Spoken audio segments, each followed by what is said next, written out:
Welcome to your favourite YouTube channel Amit sir maths BSR। और आज हमारी ये मैथमेटिक्स का नया चैप्टर स्टार्ट होगा, चैप्टर 10 सर्कल्स। सर्कल एक ज्योमेट्री का हमारा जो दो चैप्टर है, तीन चैप्टर, उनमें से दूसरा चैप्टर है। एक तीसरा चैप्टर इसके बाद कंस्ट्रक्शन का है, बट वो इजी है। और ये जो चैप्टर है थोड़ा सा खतरनाक चैप्टर में काउंट होता है और क्लास 9th में भी तुम लोगों ने पढ़ रखा है, बट ये 9th से थोड़ा डिफरेंट है। इसमें 9th का थोड़ा बहुत कुछ कॉन्सेप्ट यूज होगा, बट उससे डिफरेंट मैटर इसमें चलेगा। तो फिलहाल हम पहले 9th की स्टार्टिंग करते हैं। तो 9th में तुमने पढ़ा है कि अगर हमारे पास ये प्लेन है, प्लेन का मतलब स्मूथ सरफेस, चिकना। तो जो स्मूथ सरफेस है, उस स्मूथ सरफेस में अगर मैं इस प्लेन का एक छोटा सा पार्ट ले लूं और इस प्लेन में इनफाइनाइट पॉइंट्स होते हैं, जैसे कोई मैटर इनफाइनाइट पार्टिकल से बना होता है, एटम से, ऐसे एक प्लेन भी इनफाइनाइट पॉइंट से बना होता है। उसके अंदर बहुत सारे पॉइंट होते हैं और उन इनफाइनाइट पॉइंट में से अगर मैं एक पॉइंट को फिक्स कर दूं, ये बहुत सारे पॉइंट्स हैं इसके अंदर, और इन पॉइंट में से मैं एक पॉइंट को फिक्स कर दूं किसी को, सपोज मैं इस पॉइंट को फिक्स कर लेता हूं और मैं इसे नाम डाल देता हूं O। अब इस पॉइंट से एक फिक्स डिस्टेंस अगर मैं लेके कुछ पॉइंट्स को इंडिकेट करूं, जैसे यहां से मैंने x डिस्टेंस लेके एक पॉइंट ये मार्क किया, फिर यहां से x पॉइंट लेके एक पॉइंट मैंने ये मार्क किया, यहां से x पे ये पॉइंट मार्क किया, और इस तरह से मैंने बहुत सारे पॉइंट x डिस्टेंस लेके मार्क कर दिए। तो जैसे मैं उनको मार्क करता चला जाऊंगा एक फिक्स डिस्टेंस लेके, तो तुम लोग देखोगे कि एक जो फिगर बन के आएगी वो एक सर्कल फॉर्म करेगी। यानी ये इनफाइनाइट पॉइंट्स को जब हम कलेक्ट करेंगे, जैसे नॉर्मली हमारा प्लेन मान लो व्हाइट कलर का है और हमने ये सारे x डिस्टेंस के पॉइंट को ब्लैक कलर से इंडिकेट किया, तो हम इस टाइप की एक फिगर को देख पाएंगे और इसी फिगर का नाम हम सर्कल दे देते हैं। तो सर्कल क्या होता है एक्चुअल में? Circle is a collection of point. Circle एक ऐसे पॉइंट्स का कलेक्शन कहलाता है which are at a fixed distance from a fixed point, जिसका डिस्टेंस एक फिक्स पॉइंट से फिक्स रहता है, और वो फिक्स पॉइंट हम सेंटर बोलते हैं, और वो फिक्स डिस्टेंस रेडियस कहलाता है। और इससे रिलेटेड और भी कुछ टर्म्स तुमने पढ़ी होंगी, जैसे सर्कल पे लाइन करने वाले दो पॉइंट्स को मिलाओगे ये कॉर्ड बनती है। कॉर्ड एक ऐसी लाइन सेगमेंट जिसके एंड पॉइंट सर्कल पे लाइज करते हैं। और एक तुमने पढ़ा होगा सर्कल का कंटिन्यूस पार्ट, एक कंटिन्यूस पीस सर्कल का, जिसे हम बोलते हैं आर्क। इसके अलावा सेगमेंट पढ़ी होगी कि अगर ये कॉर्ड है और कॉर्ड के और आर्क के बीच का जो रीजन होता है, उसकी कॉरस्पॉन्डिंग जो आर्क होती है, उसके बीच का जो रीजन है सेगमेंट कहलाती है। सेक्टर भी पढ़ा होगा कि अगर कोई हम सर्कल में दो रेडियस ड्रॉ कर दें, तो ये जो रीजन बाउंड करती हैं रेडियस और उनकी कॉरस्पॉन्डिंग आर्क के बीच का रीजन, ये सेक्टर कहलाता है। और ये सारी चीजें भी अभी हमें सेक्टर सेगमेंट पढ़नी पड़ेगी चैप्टर 11 में। फिलहाल अभी हमारे पास ये सब कुछ नहीं है। अभी हमारे पास क्या है? तो अभी हमारे पास जो इस चैप्टर में है, कायदे में इस चैप्टर का नाम उन्होंने सर्कल रख दिया है, बट मेरे हिसाब से इस चैप्टर का नाम सर्कल नहीं होना चाहिए, बल्कि मेरे हिसाब से इस चैप्टर का नाम होना चाहिए टेंजेंट टू ए सर्कल। क्योंकि इस चैप्टर की पूरी कहानी जो है वो सर्कल की नहीं बल्कि टेंजेंट की है, और इस चैप्टर का नाम है, देखा जाए तो, टेंजेंट टू ए सर्कल, एक सर्कल की टेंजेंट। अब ये जो टेंजेंट है ये क्या है? तो इसको समझने के लिए मैं तुमसे एक एक्टिविटी करने को कहता हूं, तो तुम्हारी समझ में ये बात आ जाएगी कि टेंजेंट क्या होती है। और मैं तुम्हें एक्टिविटी ये कहता हूं कि ये जो प्लेन है, इस प्लेन में तुम एक सर्कल और एक लाइन को ड्रॉ करो। तो जब तुम इस प्लेन में एक सर्कल और एक लाइन ड्रॉ करोगे तो तीन पॉसिबिलिटी बनेगी। पहली पॉसिबिलिटी, एक सर्कल है, एक ही लाइन है। दूसरी पॉसिबिलिटी, ये सर्कल है और ये लाइन है। और तीसरी पॉसिबिलिटी, ये सर्कल है और ये लाइन है। इसके अलावा तुम्हारे पास कोई ऑप्शन नहीं है। यानी कि पहला केस, मैं ये सर्कल और ये एक non intersecting line, non intersecting line. और दूसरे केस में ये सर्कल और ये जो लाइन है ये सर्कल को इंटरसेक्ट कर रही है, क्योंकि हम देखते हैं कि सर्कल पे हजारों पॉइंट होते हैं, इनफाइनाइट पॉइंट के कलेक्शन को हम सर्कल बोलते हैं, और ये लाइन भी इनफाइनाइट पॉइंट कंटेन करती है। तो एक पॉइंट इनमें दोनों में ऐसा होगा जो दोनों का कॉमन पॉइंट होगा, इसलिए इस लाइन को अब हम लाइन नहीं बोलते बल्कि हम टेंजेंट बोलते हैं।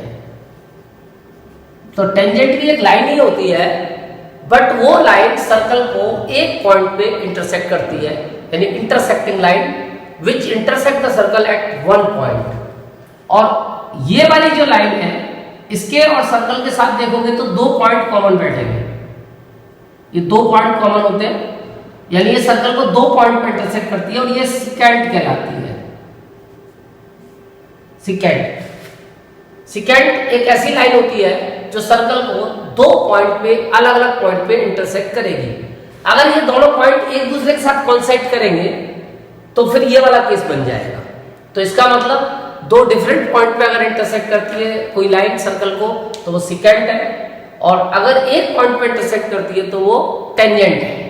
और जिस केस में नॉन इंटरसेक्टिंग होगी, यानी दोनों का कोई भी पॉइंट कॉमन नहीं होगा, इसके सारे पॉइंट डिफरेंट हैं, अलग है, और इसके सारे पॉइंट अलग है, दोनों का आपस में कोई कनेक्शन नहीं है, तो ये सिंपल नॉन इंटरसेक्टिंग लाइंस कहलाएंगे।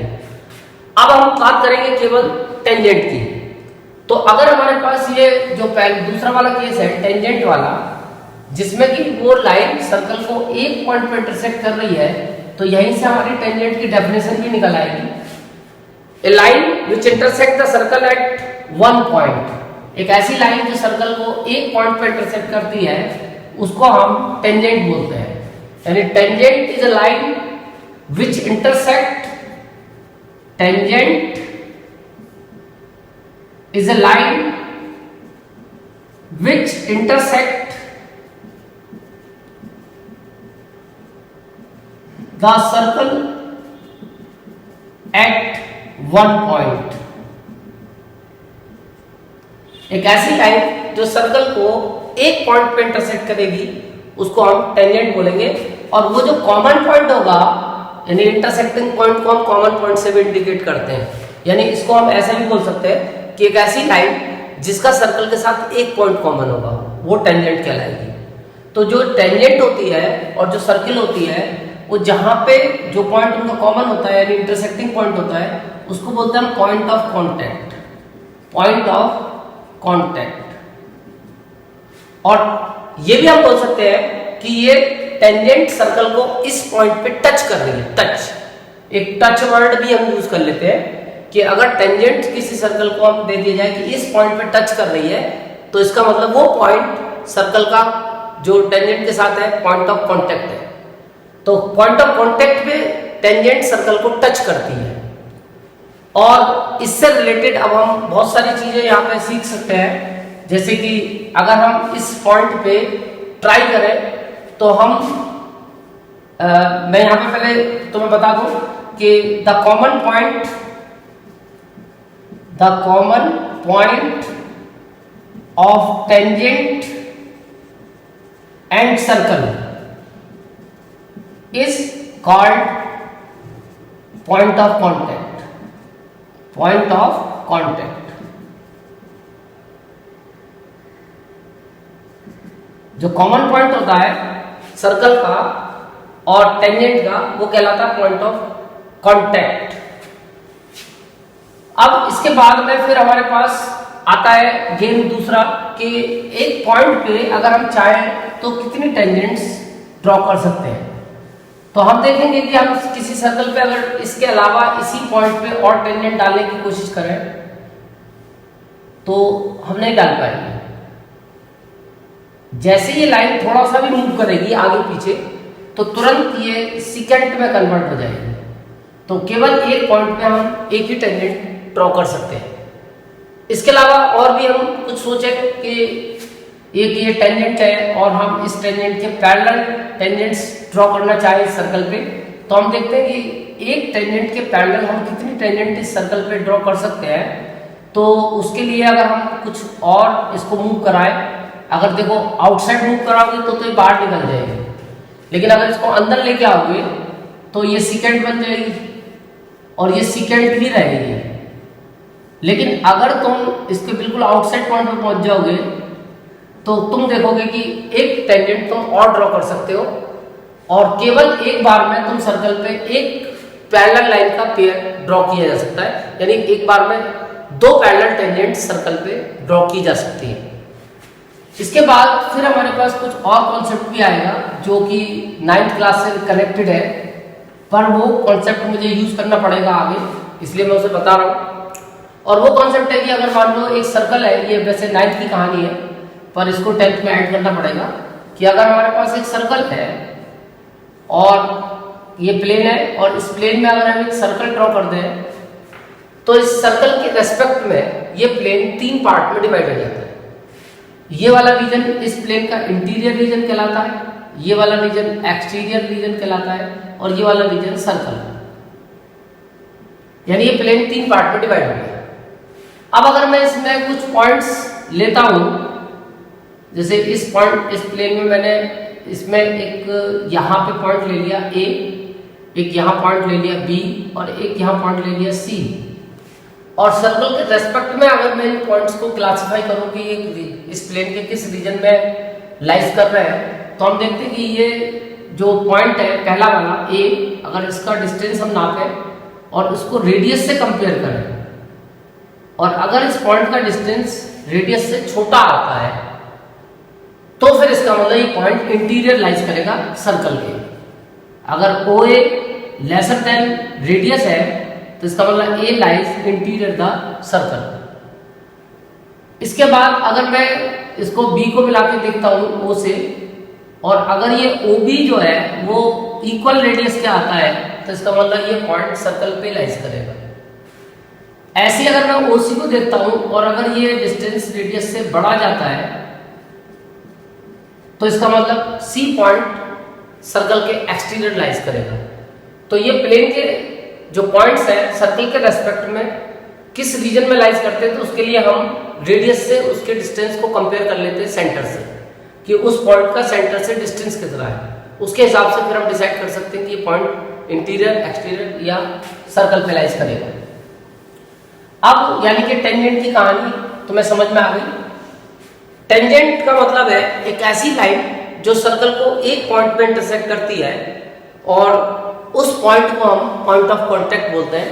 अब इससे रिलेटेड हमारे पास 2 थ्योरम्स चलती हैं और वो दोनों थ्योरम हमारे सिलेबस में है, उनके प्रूफ, क्योंकि सर्कल में से कुछ भी डिलीट नहीं हुआ है, तो 2 थ्योरम है जिनके प्रूफ हमारे सिलेबस में है, जिनमें से आज मैं तुम्हें पहली थ्योरम के बारे में बताऊंगा और इसको यूज भी हमें करना पड़ेगा क्वेश्चंस में।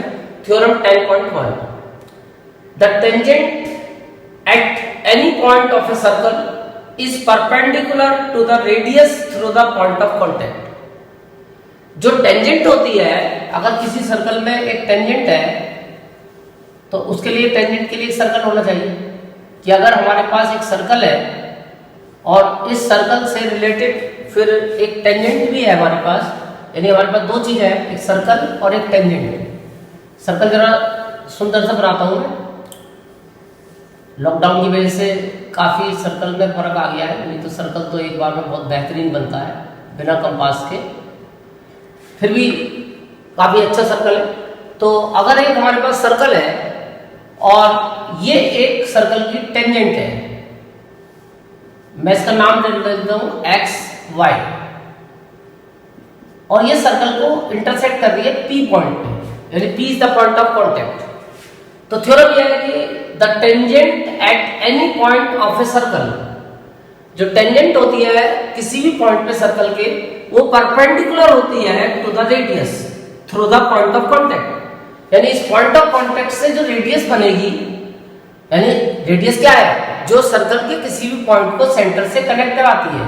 तो जब इस पॉइंट को सर्कल के सेंटर से मिलाओगे तो ये रेडियस होती है। तो ये जो रेडियस होती है पॉइंट ऑफ कांटेक्ट पे, ये रेडियस इस टेंजेंट पे परपेंडिकुलर होती है। ये हमारी थ्योरम है और आज के बाद इस थ्योरम को हम क्वेश्चंस में यूज करेंगे। फिलहाल तो हम प्रूव कर रहे हैं इसे। यानी इसको उल्टा सोचो तो ऐसे सोच सकते हो कि अगर किसी भी सर्कल में तुमने रेडियस के एंड पॉइंट से टेंजेंट डाल दी तो समझ लो कि ये दोनों एक दूसरे पे परपेंडिकुलर होंगी। यानी इसको हम दूसरे वर्ड में बोले तो ऐसे बोल सकते हैं, the tangent at the end of a radius is perpendicular to the radius. जो रेडियस के एंड पॉइंट से टेंजेंट जाती है वो हमेशा रेडियस पे परपेंडिकुलर होती है। या फिर इसको हम ऐसे भी बोल सकते हैं, the radius at the point of contact is perpendicular to tangent. जो रेडियस होती है पॉइंट ऑफ कांटेक्ट पे वो टेंजेंट पे परपेंडिकुलर होती है। कोई भी रेडियस नहीं होगी, केवल जिस रेडियस पे के एंड पॉइंट से टेंजेंट जा रही है वही उस पे परपेंडिकुलर होती है। अब इस थ्योरम को हमें प्रूव करना है तो ये थ्योरम थोड़ी सी थ्योरेटिकल थ्योरम है, इसमें हमें थ्योरेटिकल कॉन्सेप्ट यूज करने पड़ते हैं, तो कई बार से लोग इसे अवॉइड कर देते हैं, बट इस साल भी एक सेट में आइए प्रूव करने के लिए 2020 में। तो अगले साल भी किसी न किसी सेट में आ सकती है। और इस बार तुम्हारे पास 4 थ्योरम है, 2 सिमिलर ट्रायंगल्स की और 2 सर्कल की। तो इन चारों में से कोई एक थ्योरम तुम्हारे एग्जाम में, बोर्ड्स के एग्जाम में आ सकती है, तो तुम्हें चारों थ्योरम के प्रूफ करने पड़ेंगे। तो सबसे पहले हम आते हैं गिवन पे, क्योंकि कभी भी जब हम थ्योरम को मार्क करते हैं तो थ्योरम की जो मार्किंग होती है वो half plus half plus half plus half plus 2 इस तरह से होती है। यानी कि आधा नंबर की फिगर, आधा नंबर का गिवन, आधा नंबर की कंस्ट्रक्शन, आधा नंबर का 2 प्रूफ। तो चार में से 2 नंबर तो इन 4 चीजों के ही होते हैं, और उसके बाद में 2 नंबर का प्रूफ। तो हमेशा ये सारी चीजें तुम्हें अपने आंसर में दिखानी पड़ेगी, क्योंकि इनके बिना तुम्हारा नंबर कट जाएगा जो स्टेप भी तुम छोड़ दोगे। तो फिलहाल फिगर का हमें आधा नंबर मिल गया। अब हम गिवन लिखेंगे, तो गिवन में हम लिख लेते हैं, एक सर्कल है हमारे पास, इस सर्कल जिसका सेंटर विद सेंटर O, जिसका सेंटर O है। एक सर्कल है जिसका सेंटर O है। अब इसके बाद ये टेंजेंट दी हुई है हमें, तो इसको हम इस तरह से दिखा सकते हैं, XY is a tangent at P। एक इसकी दूसरी भाषा बन सकती है कि XY is a tangent and P is the point of contact, इस तरह से भी लिख सकते हो। और वरना इस तरह से भी लिखोगे तो भी इसका मतलब यही है कि जहां पॉइंट हम देते हैं कि एट टेंजेंट इस पॉइंट पे है, तो समझ लो कि अंडरस्टूड है वो पॉइंट ऑफ कांटेक्ट ही होगा, क्योंकि ये एट से जो हम दिखाते हैं पॉइंट, ये पॉइंट ऑफ कांटेक्ट होता है। यानी कि ये जो टेंजेंट है XY, ये सर्कल को P पॉइंट पे इंटरसेक्ट कर रही है। अब हमें दिखाना है, ये भी आधा नंबर का होगा, कि ये जो OP है यानी रेडियस, ये इस टेंजेंट पे परपेंडिकुलर है। OP is perpendicular to XY। इसके लिए अब हमें करनी पड़ेगी कंस्ट्रक्शन। तो इसकी कंस्ट्रक्शन जो हम करते हैं वो करते हैं, take any point Q on XY other than P। इस P के अलावा, क्योंकि इस XY पे तो हजारों पॉइंट होंगे, इनफाइनाइट पॉइंट से लाइन बनती है, उन इनफाइनाइट पॉइंट में से हमने एक पॉइंट सेलेक्ट कर लिया Q एंड ज्वाइन, और हमने ज्वाइन करा दिया OQ को, सेंटर से इस पॉइंट को हमने मिला दिया। ये हमारी कंस्ट्रक्शन हो गई। अब आ जाओ प्रूफ पे। तो अब यहां पे हम पूरा कॉन्सेप्ट थ्योरेटिकली यूज करते हैं, जो थ्योरी हमने पढ़ी है, और वो थ्योरी है कि हमने ये पढ़ा है, since XY is a tangent at P and Q is any point on XY other than P। मैंने लिखा कि XY टेंजेंट है P पॉइंट पे, और Q एक पॉइंट है जो इस टेंजेंट पे लाइज कर रहा है P के अलावा। तो हमने ये पढ़ा है पीछे अभी कि किसी सर्कल के जब एक पॉइंट कॉमन होता है तो वो टेंजेंट कहलाती है। टेंजेंट का केवल एक पॉइंट सर्कल के साथ कॉमन होता है। इसके बाद हमने दूसरा केस पढ़ा कि ये सर्कल है और ये सीकेंट है। सीकेंट के 2 पॉइंट कॉमन होते हैं, और सीकेंट के बहुत सारे पॉइंट ऐसे होते हैं जो सर्कल के बाहर होते हैं, 2 पॉइंट सर्कल पे होते हैं, और बहुत सारे पॉइंट सर्कल के अंदर भी होते हैं। लेकिन टेंजेंट पे हम जितने भी पॉइंट को देखेंगे, केवल एक पॉइंट तो सर्कल के साथ होगा, यानी सर्कल पे होगा, अंदर तो कोई होगा ही नहीं। क्योंकि अगर अंदर कोई भी पॉइंट तुम ले लेते हो इस लाइन का तो वो सीकेंट बन जाती है। तो इसका मतलब टेंजेंट पे जितने भी पॉइंट लाइज करते हैं उनमें से एक पॉइंट यानी कि जो पॉइंट ऑफ कांटेक्ट होता है वो तो सर्कल पे लाइज करता है, उसके अलावा जितने भी पॉइंट होते हैं वो सब सर्कल के बाहर लाइज करते हैं, एक्सटीरियर।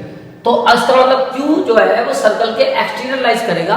ये हमें पीछे से बेसिक कॉन्सेप्ट से पता है, क्योंकि अगर ये Q पॉइंट सर्कल पे लाइज कर जाएगा या सर्कल के अंदर बन जाएगा तो इसका मतलब फिर ये सीकेंट बन जाएगी।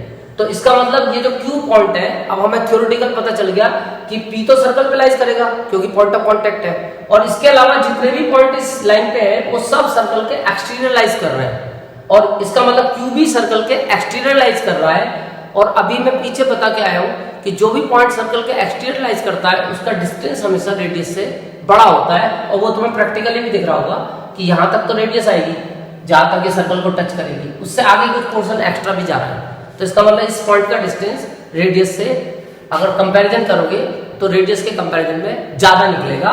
तो इस कहानी से हमें शिक्षा मिलती है OQ is longer than OP। OP का मतलब रेडियस, यानी OQ जो होगा वो OP से बड़ा होगा। It means OQ is greater than OP। ये बन गई first.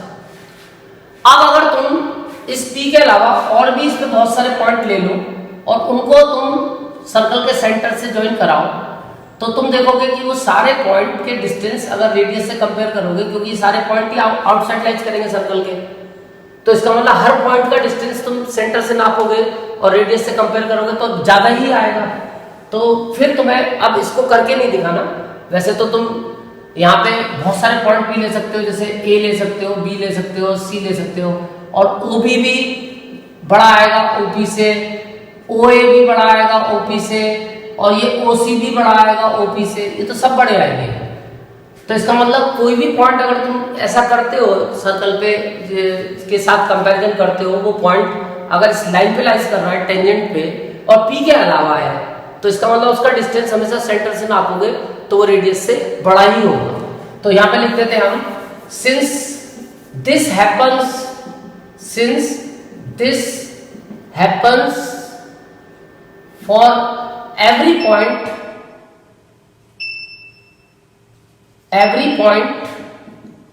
On XY other than P, यानी कि ऐसा हर पॉइंट के साथ होगा जो भी XY पे लाइज कर रहा है P के अलावा।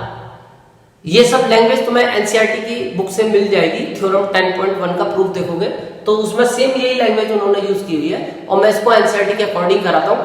और बुक्स में कुछ अलग तरीके से भी कराया है, बट हम एनसीईआरटी को ही टारगेट लेकर चलेंगे, तो उसमें तुम्हें सब लैंग्वेज मिलेगी। Since this happens for every point on XY other than P, और ऐसा हर पॉइंट के साथ होगा जो भी इस टेंजेंट पे लाइज करेगा और P के अलावा होगा, P को छोड़ के, क्योंकि P का डिस्टेंस अगर तुम सेंटर से नापोगे तो वो तो एग्जैक्ट रेडियस के बराबर आएगा, लेकिन इन सब पॉइंट का डिस्टेंस हमेशा रेडियस से बड़ा आएगा। तो इसका मतलब ये हुआ देयरफॉर OP इज स्मॉलेस्ट, यानी OP जो है वो सबसे छोटा हुआ। इन सारे डिस्टेंसों को अगर तुम देखोगे तो OP सबसे छोटा बैठेगा, क्योंकि OQ भी OP से बड़ा है, OB भी OP से बड़ा है, OA भी OP से बड़ा है, OC भी OP से बड़ा है, सारे डिस्टेंस OP से बड़े हैं। तो इसका मतलब OP इज द स्मॉलेस्ट। और ये हमने 9th क्लास में पढ़ा था कि अगर कोई लाइन है हमारे पास और इस लाइन पे जितने भी पॉइंट लाइज करेंगे, अगर हम एक ऐसा पॉइंट ले लें जो इस लाइन पे लाइज ना करे, जैसे A B C D E F, ये सारे पॉइंट तो लाइन पे लाइज कर रहे हैं, इनके अलावा अगर हम एक ऐसा पॉइंट ले लें जो इस लाइन पे लाइज ना कर रहा हो, जैसे P, और इस पॉइंट से हम इस पे जितनी भी लाइन सेगमेंट ड्रॉ करेंगे, ये हमारी 9th क्लास की प्रॉपर्टी थी, तो उनमें जो सबसे छोटी होगी वो परपेंडिकुलर होगी, यानी स्मॉलेस्ट इज द परपेंडिकुलर।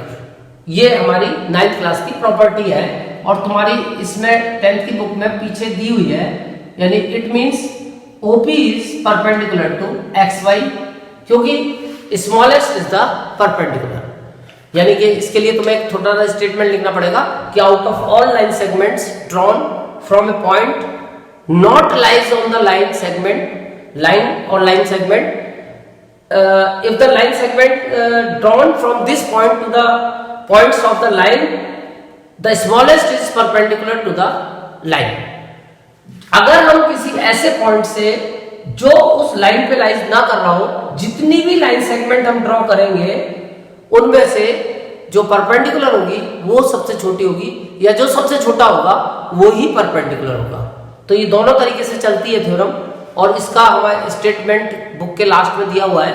वो उस स्टेटमेंट को जो लास्ट में एक एक्स्ट्रा उन्होंने सेक्शन डाला हुआ है चैप्टर 15 के बाद, उसमें तुम देखोगे लास्ट में एक थ्योरम आ जाएगी, वो यही थ्योरम है। और बुक में भी वो एनसीईआरटी में जो थ्योरम का प्रूफ दिया है 10.1 का, उसमें इंडिकेट की हुई है कि वो कौन से नंबर की थ्योरम है। वहां से तुम इस स्टेटमेंट को देखोगे तो तुम्हें पता चल जाएगा कि अगर हमने एक पॉइंट ऐसा ले लिया जो इस लाइन का पॉइंट ना हो, और इस पॉइंट से इस लाइन पे जितनी भी लाइन सेगमेंट हम ड्रॉ करेंगे उनमें जो सबसे छोटी होगी वही इस लाइन पे परपेंडिकुलर होगी। तो इस तरीके से तुम्हें एक थ्योरी बना के इस थ्योरम को प्रूव करना है, और ये सारी लैंग्वेज वहां पे तुम्हें लिख के आनी है। और अब इस थ्योरम को हम आगे यूज करेंगे। तो फिलहाल अब तुम्हारी जो थ्योरम है इसका मैंने प्रूव करा दिया, और तुम्हें टेंजेंट का एक छोटा सा इंट्रोडक्शन दिया है। बाकी तुम इसको बुक से भी इंट्रोडक्शन को पढ़ोगे, और आगे मैं फिर इसके तुम्हें क्वेश्चंस कराऊंगा। Thank you.